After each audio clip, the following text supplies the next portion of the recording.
Protect yourself with some custom armor. Let's see how to add that. If you want to go deeper, the 26.x modding courses are linked down below. 30 plus hours covering complex block entities with fluid and energy handling, custom mobs, custom networking, and even custom biomes and dimensions. Everything you need for 26.x all in one place, linked down below in the description. Right, we found some back and tell you more, and in this tutorial we're going to be adding a custom armor set over here to our Minecraft mod. And a custom armor set is actually quite interesting because there are several small changes. Specifically, there's a new type of JSON file that we will, of course, data gen. No worries there at all. And, well, all the things that surround the armor are also going to be added over here. So let's take a look by, first of all, making a mod armor material. That is the first step over here. So in our items package, we're going to make a mod armor materials class. There we go.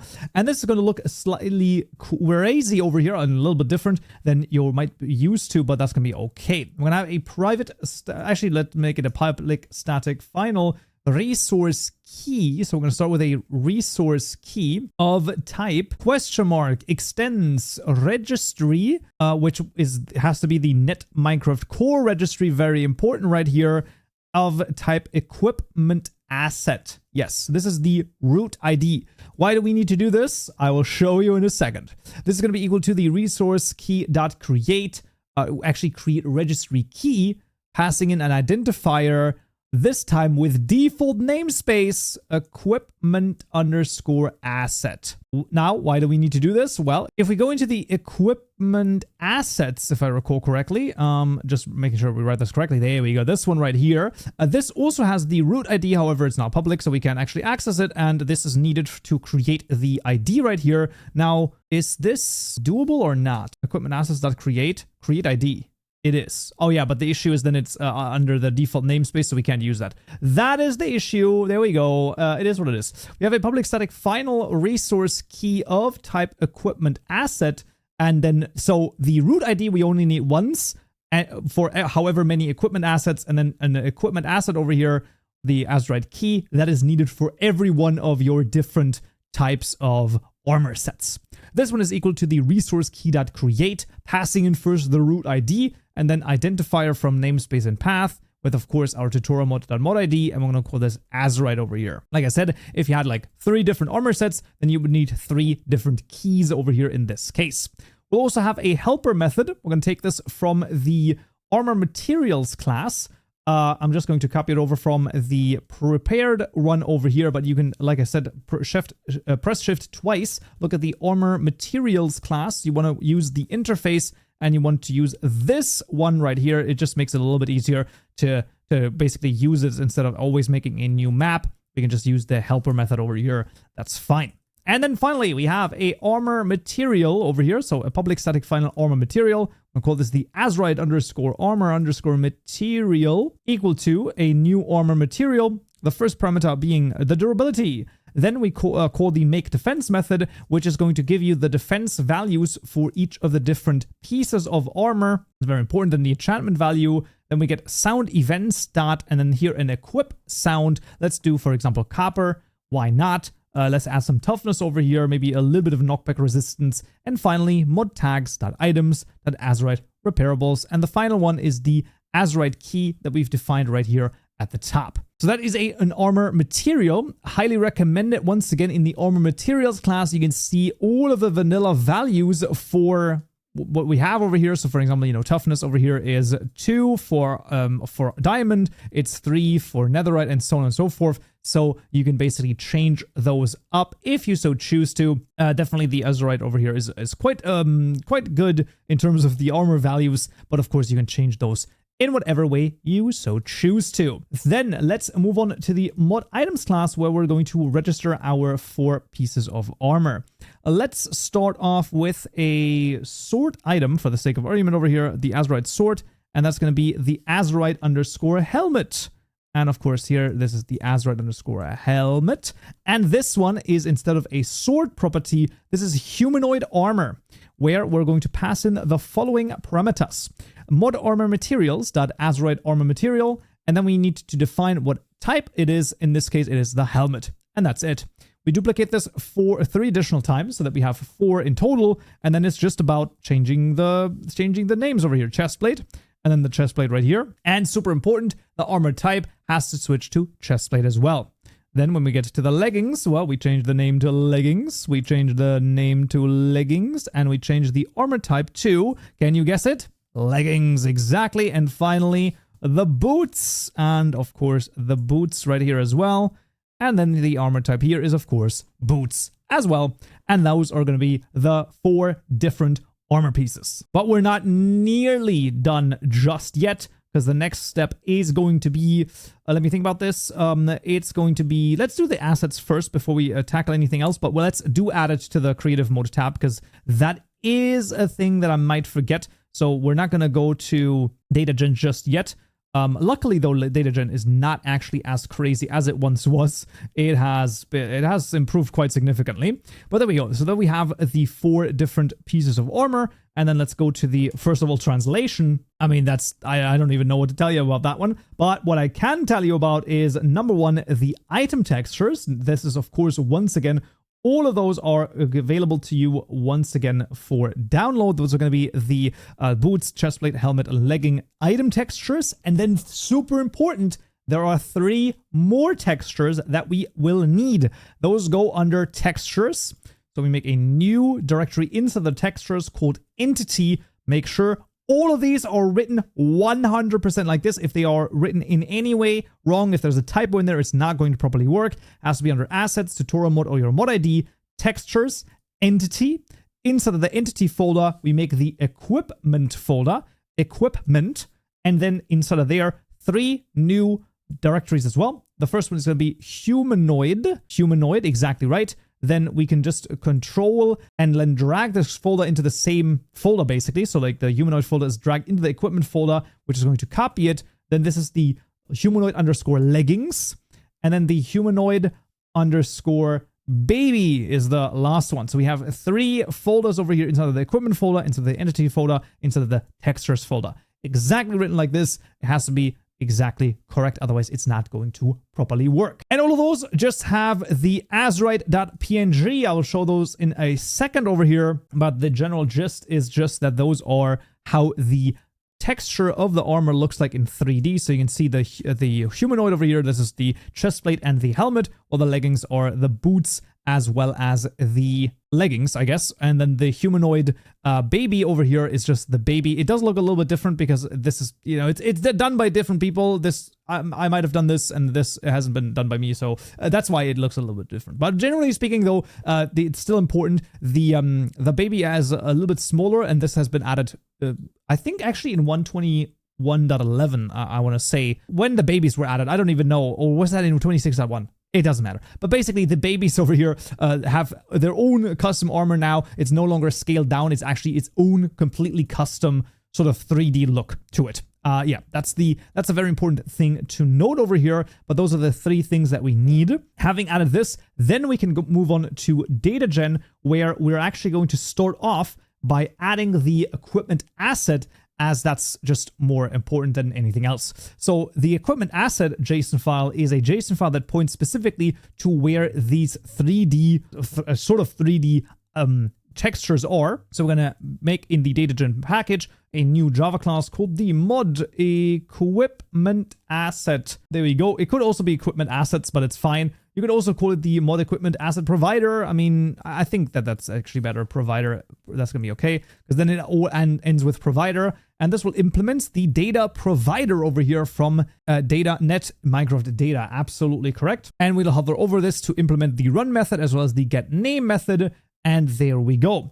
Now this is going to look a little bit weird because it's a sort of an implemented data provider. So we have to do some trickery over here. This is the private final pack output path provider. I'm going to call this the path provider. And that's also what we're going to have almost in the public mod equipment asset provider. So this is going to be the constructor where we'll take in a pack output.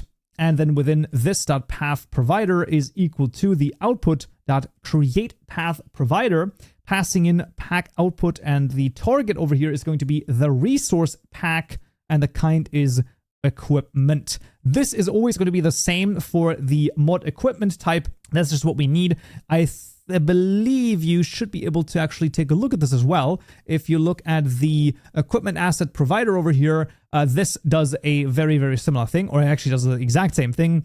And here we also actually want to go into the equipment asset provider, or alternatively, you can also go into the description, into the GitHub repository and copy it over from there. But we want this run method. We want the exact same run method. So basically, we can literally just copy it over, and you can see the register models is just, I mean, that's actually going to be our bootstrap method in just a second. But we'll deal with that when we get to it, because we, of course, need to still add that bootstrap method ourselves. In the name, we're just going to do something like tutorial mod equipment definitions, something like that. I have to write definitions correctly. There we go. And then we can make our bootstrap method. And that's going to be a private static void bootstrap over here, passing in a by consumer of type equipment asset type. And then that's actually not right. It's a by consumer of resource key of type equipment asset. And then the second parameter, or the second type in the resource in the by consumer, is the equipment client info. And that's the output. No. We're calling this the output. Are you crazy? Have you lost your mind? That's a crazy idea. And that is going to do output accept. We pass in mod armor materials.azurite key. And then the second one is the equipment client info. Basically, we're saying, hey, what are the different layers that we have? It looks way crazier than it is. We call the equipment client info.builder.build. The build over here is at the very end. And then we add a humanoid layers. So you add humanoid layers where we pass an identifier from namespace and path, tutorial mod.modid. We're going to call this Azurite, and it's not dyeable. And just like that, boom, this is going to generate us the JSON file pointing to the humanoid baby, and the humanoid leggings Azurite textures. That's all that this does. I highly recommend, if you're interested in more stuff, take a look at the equipment asset provider and all of the surrounding stuff that is in there. This is now called, very straightforwardly, in the tutorial mod data gen over here. So we're simply going to have a new provider, and that's the mod equipment asset provider, which doesn't even need a lookup provider. We only need the pack output. Bada bing, bada boom, and there we have it. But, we are not nearly done, because, of course, we continue with the item tags. Right, and this is super important to make your custom armor not only enchantable, but also trimmable. You want to add them to their specific item tags. So once again, it is item tags, and this is going to be the foot armor. Yes.add mod items. Maybe we should start with the helmet. So this would be head armor, if I recall correctly. It is. Absolutely. Then we have chest armor, we have leg armor, and we have foot armor. With the chest plate, we have the leggings, and we have the boots. And there we go. Those are also then added. So you can see if we go into the head armor over here, this one is added to the trimmable armor, meaning that you will be able to add trims to this. So yes, the custom armor will be trimmable by vanilla material. When it comes to anything that's like added by another mod, there are some strides being made in NeoForge. I think they have like sort of a rear registry that they've created there where it might work, but I'll have to research that a little bit more. Most importantly here, though, you can see that those are armor enchantable. So the armor enchants over here are automatically added when you add them to these tags. Phenomenal. Then we get to the models, which in previous instances, they were absolutely ridiculous. But nowadays, item models.generate trimmable item. And then here we simply give it the Azurite helmet.get. The second parameter is the armor key. So mod armor materials.azurite key. Then we choose the trim prefix helmet, and we don't need a dyed layer.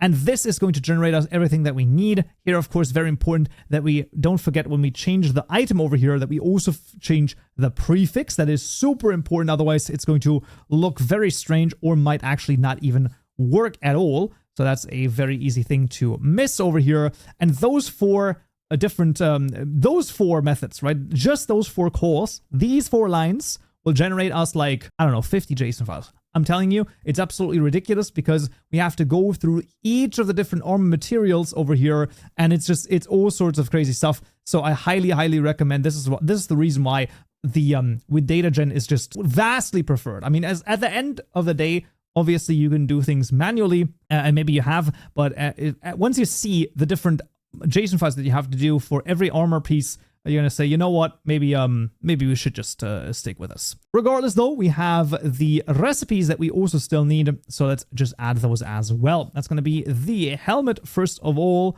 and that's gonna be A, and then an A and space and an A right here, space A. No sticks that we need, actually. That's pretty nice. Is it gonna be combat or is there an armor one? There is no armor one. I think combat is fine then. That's gonna be okay. The chest plate, I'm gonna have to think about how to do the chest plate again. This is gonna be, surely it's this, right? I'm not crazy. Surely it's this. Yeah. I think I once did it wrong and I was clowned on by my editor once again, because that's just, you know, because I apparently never play vanilla. Listen, this is completely different, okay? You context switch, right? It's very hard to define this as a crafting table, okay? Sometimes it's just, it looks different, okay? So it is what it is. It is what it is. But regardless, those are the 4 different armor recipes as well. And I think that's actually everything that we need. Crazily enough, this is going to be everything. Now, it is still quite a few things, obviously. Specifically, when it comes to the numbers, of course, you always can test things out. Let's just generate the data over here, and you will see that why these 4 lines right here are absolutely goated. As you can see, 65 JSON files generated. Yeah. So the reason for it is the way that the trimming works, and the way that trimming works is, first of all, let's take a look at the equipment. You can see these are the layers: humanoid, humanoid baby, humanoid leggings, and they all point to the Azurite texture. So those are these textures over here generated, or, you know, basically referred to, let's say, via the JSON file. And then when it comes to the items, well, look at that. We have all sorts of different items over here, because for each of the trims, yep, they get each of their own different JSON file. And that is what it is. So per different one, you have all of these JSON files that you need. And then, you know, now imagine you have like 10 different armor sets.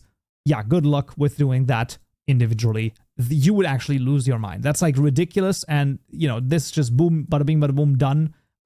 That's the power of data gen. And before, it was a little bit more complicated. We had like custom solutions, but really happy that now we have a very, very easy generate trimmable item over here. Super freaking cool. But with that being said, that's everything that we need to do. So now let's jump into the game and see if it works. All right, I'm back in Minecraft. As you can see, the armor has been successfully added to the game, and it looks freaking fantastic. And yes, by the way, it will work right here as well. You can see I can just add a bunch of different trims over here. And if I were to take those, you can see boom, boom, boom, boom. And now those are also on.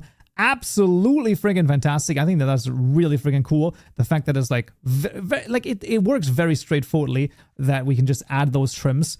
And yeah, there we go. That is custom armor over here added to Minecraft.